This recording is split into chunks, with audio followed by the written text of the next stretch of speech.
नमस्कार, श्री स्वामी समर्थ। आज आहे रामनवमी आणि तुम्हा सर्वांना श्री रामनवमीच्या खूप साऱ्या शुभेच्छा। दिवसाची सुरुवात तर खूप सुंदर अशी केलेली आहे। सकाळी सकाळी घरामध्ये भरपूर अशी धुरी केली आणि सगळ्या घरामध्ये फिरवली, त्याचबरोबर गॅसची पूजा करून घेतली। कारण आज रामनवमीचा उपवास आहे। तर कोणाकोणाचा रामनवमीचा उपवास असतो तेच तर कमेंटमध्ये सांगा बरं का। तर माझा खूप दिवसांपासून म्हणजे खूप वर्षांपासून मी रामनवमीचा उपवास करत असते। तर म्हणजे उपवास कसा करायचा, दिवसभर फक्त फळं खायची आणि संध्याकाळी उपवास सोडायचा, तर असं काहीचं असतं। किंवा काही काही जण आहे ना 12च्या नंतर सुद्धा उपवास सोडतात, पण एकच टाईम जेवतात, असा उपवास असतो रामनवमीचा। तर असं इकडे छान अशी सकाळी सकाळी आपल्या गॅसची पूजा वगैरे करून घेतली। उपवास तपवास असले की करत असते। इकडे दही लावत होते मी, म्हणजे आपलं रोजचं जे असतं ना साई काढून विरजण टाकून, तर ते करत होते।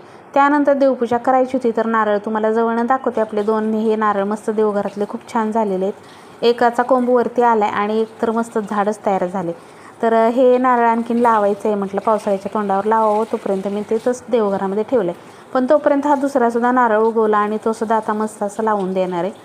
तर हे नारळ आहे ना उन्हाळ्यामुळे रोजच्या रोज आपल्याला धुवून घ्यावे लागतात, ओले करावे लागतात, त्यामुळे नारळाला आहे ना हे होतं, नाही तर नारळ सुकतात लवकर किंवा मोठे होत नाहीत लवकर, अशा प्रकार।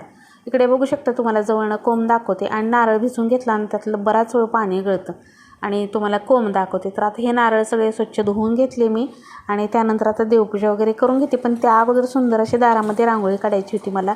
चला म्हटलं तुळशीला पाणी घालून येऊया, तुळशीची पूजा आणि त्यानंतर मग दारामधली रांगोळी। तर असं काहीसं आजचं रामनवमीचं माझं रुटीन आहे।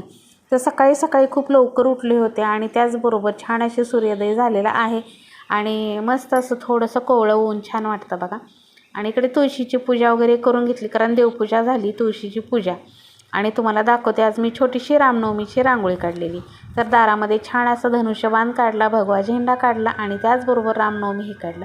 तर अशी खूप सुंदर आणि छान अशी रांगोळी वगैरे काढून झाली दारामध्ये, बघू शकताय तुम्ही। आज रांगोळी काही शेअर केली नाही, तर कारण आज भरपूर कामं होती, व्हिडिओ काय रांगोळीचा काढला नाही केलेला इकडे, आणि व्हिडिओ खूप मोठा पण होतो। त्याचबरोबर इकडे छान अशी सुंदर देवपूजा करून घेतली आणि इथे सुद्धा अगदी छोटीशी रामाचा म्हणजे तो टिलक असतो ना, तर तो काढला आहे आणि देवांची पूजा बघू शकताय। आज आपल्या जास्वंदीला भरपूर अशी बहर आलेला होता, त्यामुळे हाय नाही तेवढी सगळी जास्वंदीची फुलं आहेत ना आज आपल्या देवांना वाहिलेली आहेत। मी भरपूर फुलं तोडून आणली आहेत आणि तसंही आता भरपूर फुलं असतात, जास्वंद काय आता कमी नाही, भरपूर येते।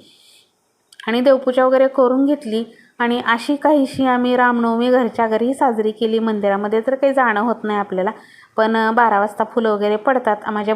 चला तर कसा वाटला आजचा व्हिडिओ कमेंट करून सांगा। आवडला तर लाईक करा, शेअर करा, चॅनलवर जर नवीन असाल तर चॅनलला सबस्क्राईब करा। श्री स्वामी समर्थ।